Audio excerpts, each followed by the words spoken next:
दोस्तों, स्वागत है आप लोगों का हमारे चैनल में। मैं रितु आप सभी का स्वागत करती हूँ। दोस्तों, अगर आप लोग हमारे चैनल पर नए आए हैं तो हमारे चैनल को सब्सक्राइब कर लीजिएगा, ताकि मैं कोई भी वीडियो अपलोड करूँ तो उसका सबसे पहले नोटिफिकेशन आप सभी तक पहुँचे। तो दोस्तों, हम जान लेते हैं कि हमें सावन में किस दिन चूड़ियों को ख़रीदना है, किस दिन पहनना है, और क्या हम लहसुन प्याज बिना छोड़े व्रत कर सकते हैं, और सावन का पूजा किस तरीके से करें, और सावन में हमें किन बातों का ध्यान रखना चाहिए।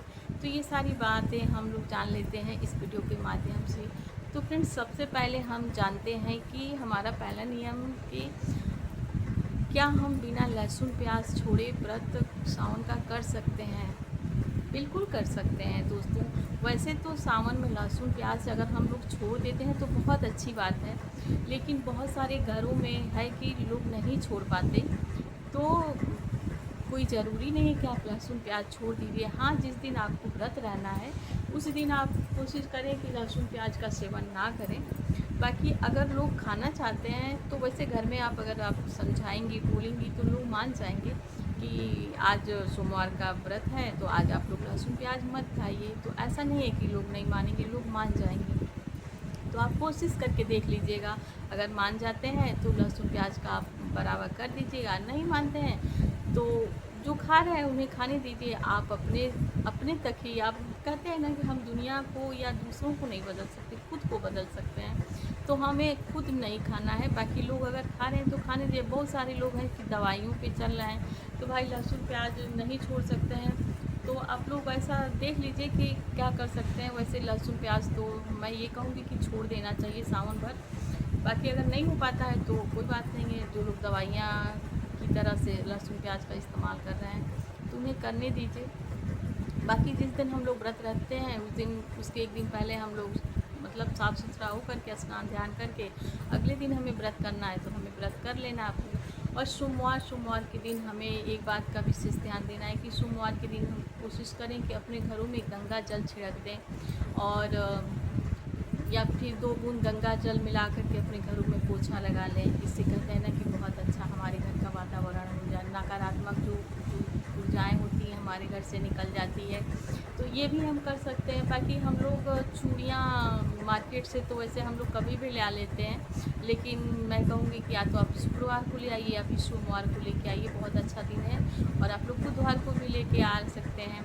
तो आप इस तरीके से ले, शुक्रवार के दिन ज़्यादा सही रहेगा। तो आप लोग शुक्रवार के दिन सुहाग की चीज़ें हैं तो ले आ सकते हैं। बाकी पहनने की बात आती है तो पहनने को हम लोग किसी दिन भी पहन सकते हैं, लेकिन कहते हैं ना कि संडे के दिन अगर हम लोग चूड़ियाँ पहने तो ज़्यादा सही होता है। तो अगर कोई जो चढ़ाने वाली चूड़ियाँ हैं उसे आप लोग चढ़ा दीजिए, और उसके बाद आप लोग किसी भी दिन पहन सकती हैं। तो चूड़ियाँ पहनने का कोई वो नहीं है, लेकिन आप लोग इस बात का भी ध्यान रखें। और वैसे आजकल चूड़ियाँ तो हम लोग जैसा ड्रेस पहनते हैं, देखिए अब जैसे मैंने जैसी पहनी है उसके हिसाब से मैंने चूड़ियाँ पहनी है। तो चूड़ियाँ एक तरीके से तो रहती नहीं है, तो चूड़ियाँ तो हम लोग बदलते रहते हैं। तो आप देख लीजिए कि जैसा आप ड्रेस पहनती हैं वैसी चूड़ियाँ, या पहले था तो लोग पहन लेते थे 6 महीने, 2 महीने, 1 महीने चूड़ियाँ चलती थी और एक ही चूड़ियाँ लोग पहने। आजकल क्या है कि लोग जैसा ड्रेस पहनते हैं वैसी चूड़ियाँ पहनते हैं। तो आप लोग अपने हिसाब से देख लीजिए कि क्या करना है। और अगर आप लोग सावन भर एक ही चूड़ियाँ पहन के रहना चाहती हैं तो फिर आप लोग शुक्रवार को पहन सकती हैं, या फिर संडे की शाम को पहन सकती हैं। मंडे को हम लोग को व्रत रखना है, संडे की शाम को हम लोग मेहंदी लगा लेंगे। मतलब महावर तो वैसे भी स्नान करके लगाना चाहिए बाद में।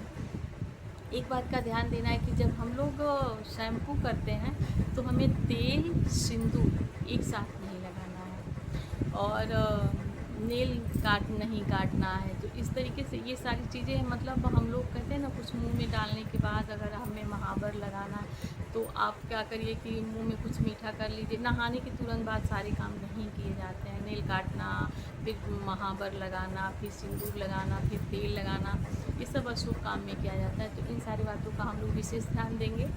और लहसुन प्याज का हो गया, और ये चूड़ियाँ हम लोग कब पहनेंगे, लाएंगी माता जी को चढ़ाने के बाद हम लोग कभी भी चूड़ियाँ पहन सकते हैं। और शिव पार्वती हम लोग घर में पूजा कर ले, हमने वीडियो बना के डाला है, आप लोग देख लीजिएगा। तो इस तरीके से हम लोग घर में शिव पार्वती पूजा कर सकते हैं। या तो आप लोग मिट्टी ला करके घर पे बढ़िया सा पार्वती बनाइए, पूरा शिवगण बनाइए, या तो फिर गमले में आप मिट्टी रख करके और उसी में थोड़ा सा शिव जी का आकार दे करके आप उसमें पूजा भी कर लीजिए। और 1-2 घंटे बाद आप विसर्जित कर दीजिए। जब दीप और धूप बत्ती अगर ठंडे हो जाते हैं तो आप विसर्जित कर सकते हैं। इस तरीके से आप लोग पूजा कर लीजिए। और यही सारी बातें हैं, हमें ज़्यादा भी कोई वो नहीं है, हमें शांति का माहौल बना करके हमारा जितना पूजा पाठ हो जाए बहुत है। और हमें व्रत वाले दिन ध्यान रखना चाहिए कि हमें किसी को गलत शब्द नहीं बोलने हैं। और जब हम किसी को नहीं बोलेंगे तो हमें भी कोई गलत शब्द नहीं बोलेगा। तो कटु वचन का हमें नहीं करना है। और सावन भर में कहते हैं लोग कि मतलब नहीं खाना चाहिए, कि हमें बैंगन नहीं खाना चाहिए। किसी एक चीज़ का आप लोग त्याग कर दीजिए सावन में। तो लोगों ने सोचा कि चलो बैंगन का ही त्याग कर देते हैं, तो इस तरीके से बैंगन नहीं खाना चाहिए। बाकी चीज़ें आप लोग खा सकते हैं। और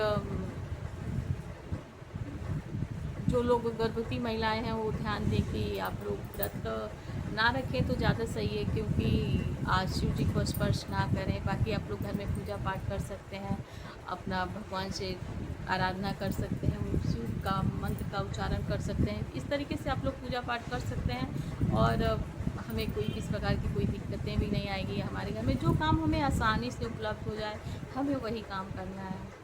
बाकी आप लोग अपने घर में देख लीजिए कि कैसे क्या करना होता है। तो आशा करते हैं कि आप सभी को वीडियो अच्छी लगी होगी। अगर वीडियो अच्छी लगती है तो वीडियो को लाइक कमेंट ज़रूर कीजिएगा। तो मिलते हैं एक नए वीडियो में, तब तक के लिए मुझे इजाज़त दीजिए। जय माता दी।